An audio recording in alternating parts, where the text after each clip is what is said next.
Outer Orange. So, welcome to Bat. This is the, I don't even know how to actually say his name, Elid Galimia, I guess.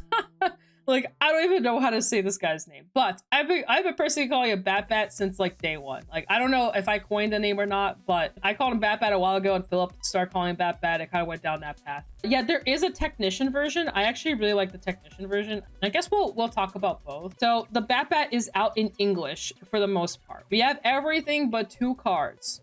So if you've been playing Bat, you usually should have a general understanding. It's basically a really heavy order-centric deck where you basically just dump a bunch of orders, and then you can restand a rear guard and then restand a Vanguard if you have 5 or 3 different orders. And that's basically the point of the deck, is you want to keep restanding your rear guards, restanding your Vanguard, kind of keep looping that until you can't. The point of the deck is you basically just take all of these orders right here, every single one of them. You just want to get them out of your deck as fast as possible. You run the ride line to basically search out the research orders, which would be this one and the other one, and that basically, I argue you can run 3, by the way. Three for this one is actually okay, and maybe drop the meteor to 2.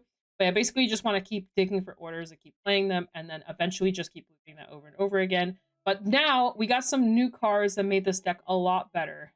Primarily, we got this new grade 2 guy right here. He's a monster card, by the way, so he works with the monster engine. But basically, it's a really simple effect. When he attacks, if your Vanguard is grade 3 or greater and has the Bat name in it, and you have 3 or more different set orders, you basically counterblast 1, energy blast 3, draw a card, and he gets 10k. And then if you have 5 or more different types, he also gets a critical trigger, which is very important because he can restand himself with the ability of the grade 3.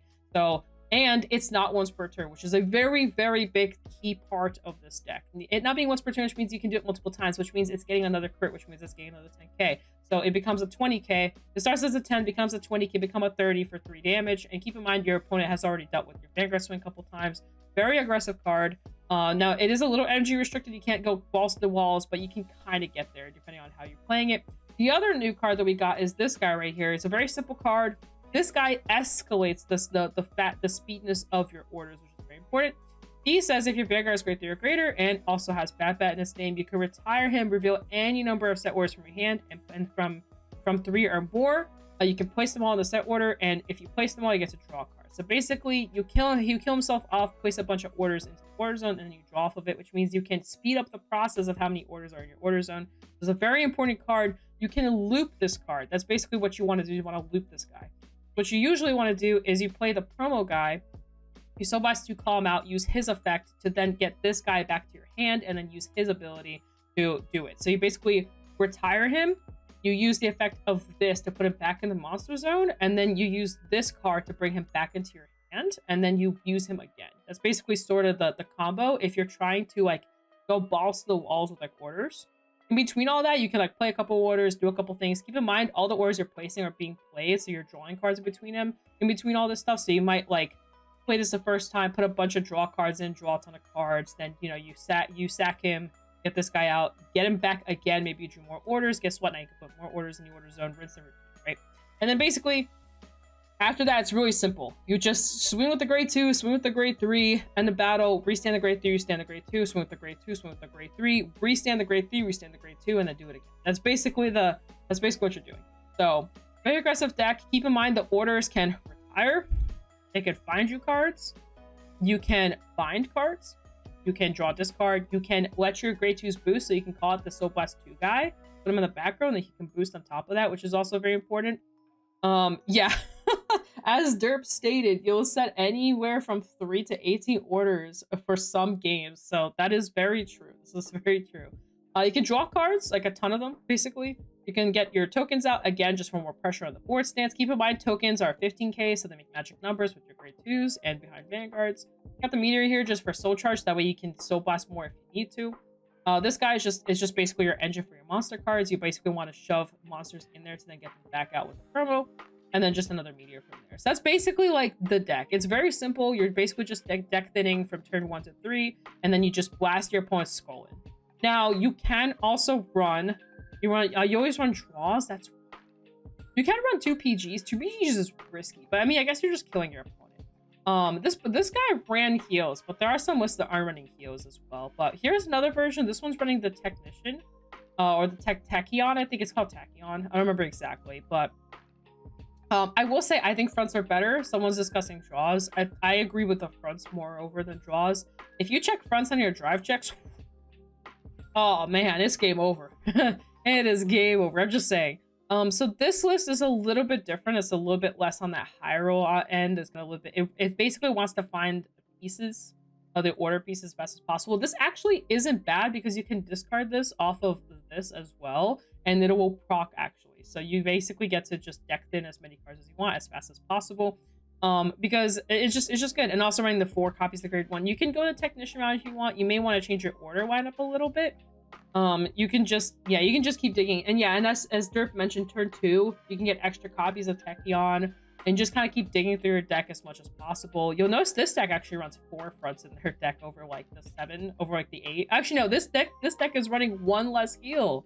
This deck is running 3 heals. I support the movement. I support this movement. 4 fronts, still running 8 crits, and then dumping your heals down to 3. I can definitely see the power of that. So yeah, you can kind of change up the build a little bit. You can go down this route. It'll work. It's pretty good. That's honestly basically the deck. This deck isn't that complicated as long as you have the right setup going for your orders.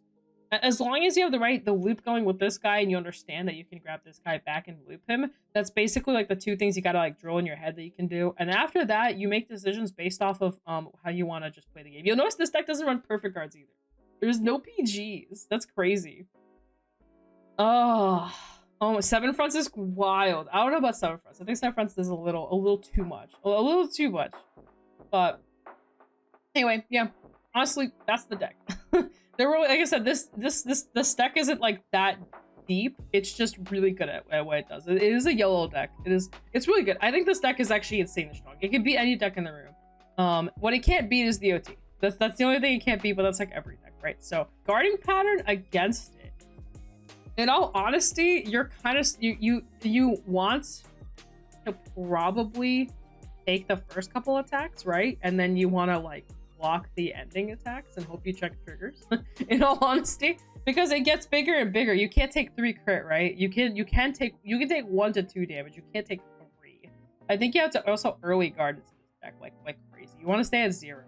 This because this is like an OTK deck. Yeah, you have to stay at 0. You want to try and eat up as much damage as you can without having to guard. And then if you live, you're fine. You do need to like be cautious. I'm assuming that's how I haven't actually thought about like what I would do against it because I'm the one that's been on it. So I haven't thought about what my opponent's thinking about, if that makes sense. But yeah, guarding patterns are important. Make sure my personal opinion is guard the early crap and then take the late game crap and then hope you live so then you can crack back and win, because like I said, this deck has a fake hand very quickly, especially if they're not running the PGs. They definitely have a fake hand then. I would be very mindful of this deck. I think this deck will be seeing some results. There's definitely some people that are really pushing this deck. They're really trying to make it work. So be on the lookout for set 5 with this deck. It could slap your cheeks a little bit. It could slap if the cheek. I don't know what I'm saying anymore. You can just ignore me. Now sometimes you don't know what you're facing because they'll do this thing with the ride line where you don't know which deck you're gonna see. It's very possible it could just be Ava. You just don't know. It's the same ride line, like, or it could be Archetype. You don't know. You see monster cards until you see this guy or this guy. You won't actually know what you're facing, to be honest with you. Or if you see meteors, meteors is a good giveaway too. So I actually really like the build on this orders way more than the other one. I don't really vibe with the whole 3 meteors thing. I just don't think you need that many. I think 2 meteors is fine because in case you damage one. Let's promote Bat. Oh, we're always promoting Bat. Bat's great. But I think you could probably put this to 2. Put this to 2. Probably put this to 3. And maybe put this to like... I think running this at 4 is correct. And then maybe you could bump this down to 2. I don't know. I think having one of orders isn't smart. You could bump both of these up 1. Bump like this and this down 1. And I think that'll be perfect. Bat's great. I support the Bat movement. Chat supports the Bat movement. You can also be a part of the Bat movement. Peace out. See you guys. Bye.